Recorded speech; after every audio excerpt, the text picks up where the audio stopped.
This picture is going viral with Bria Hartley with the sinister grin, right? This malevolent look that's on her face right now.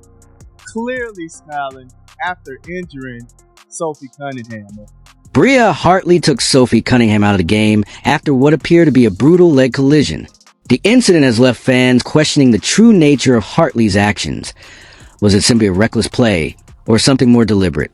Outrage only grew when cameras captured Hartley smiling as Cunningham limped off the court in visible pain, fueling speculation and intensifying the debate surrounding the play. Cunningham, let's be clear here. Sophie Cunningham was targeted. Let's be very, very clear here. But Sophie Cunningham was flat out targeted by a dirty. What should have been a routine basketball play quickly spiraled into one of the most controversial moments of the season. The question now is unavoidable. Was it truly an accident? Or did Bria Hartley cross a dangerous line? Cunningham is down. My goodness.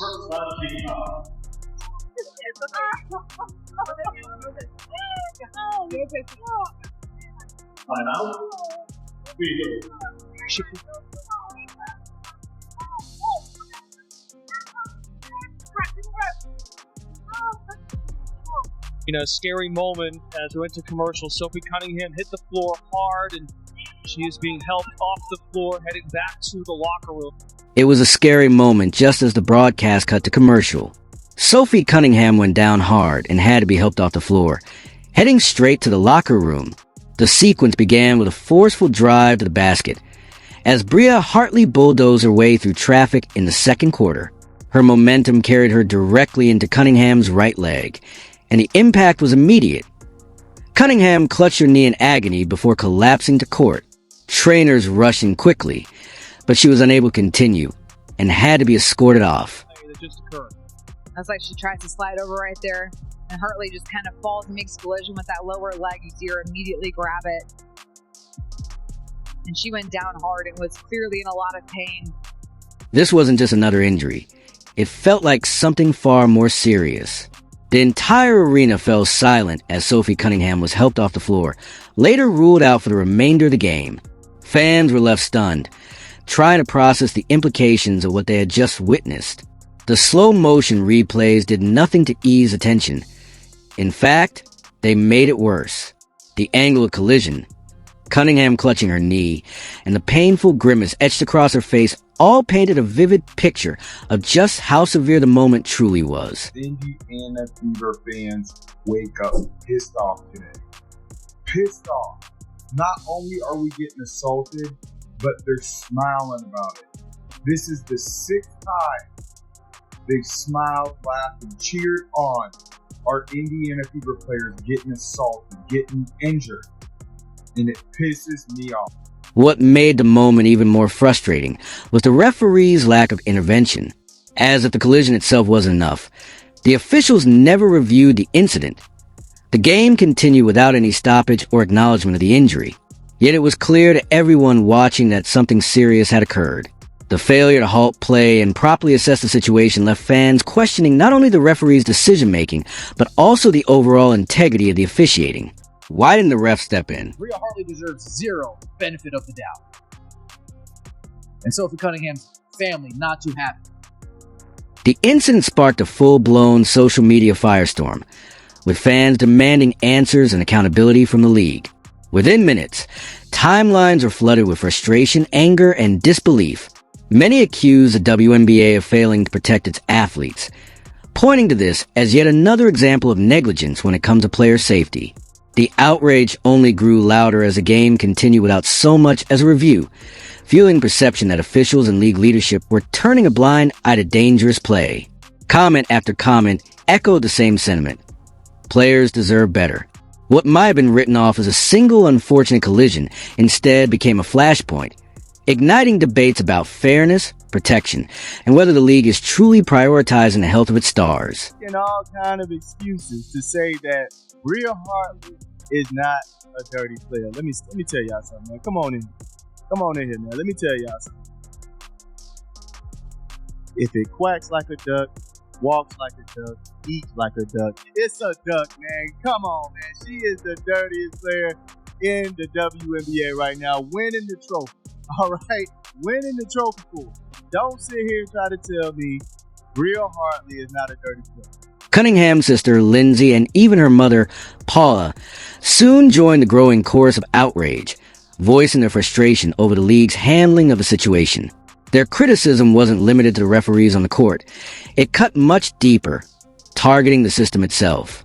Both argued that the WNBA has built a troubling reputation for punishing players whenever they speak out against poor officiating, while at the same time failing to hold referees accountable for mistakes that can alter games and, more importantly, jeopardize players' safety. This double standard struck a nerve, especially because it came directly from Cunningham's family, who were witnessing firsthand the consequences of lax oversight. Their words raised a much larger question. Where does the league truly stand when it comes to protecting its athletes and ensuring fair play? For many fans and observers, the silence from officials and the lack of accountability from the league only made the frustration feel more justified. Sophie Cunningham was targeted, y'all. I'm telling you right now, Sophie Cunningham was targeted by Bria Hartley, and it just is what it is. It is what it is. I don't want to sit here and play games and act like, she wasn't. She was targeted by Bria Hartley, and that's just the fact of the matter. And people can act like it's not all they want. I told you guys this girl was a dirty player, and that's all she did today was show how dirty she is. But perhaps the most shocking moment wasn't the collision itself. It came afterward. As the cameras shifted away from the chaos on the court, sharp-eyed viewers noticed something that immediately set social media ablaze: Bria Hartley's smirk. Yes, she was caught on camera smiling, while Sophie Cunningham was being helped off the floor in visible pain. For many, that fleeting expression was far more damaging than the play itself. It wasn't just about poor timing. It was about what the smile seemed to suggest. To some, it looked like a cruel, callous reaction, almost mocking Cunningham's suffering. Others argued that Hartley's smirk may have been a nervous reflex, not a deliberate taunt.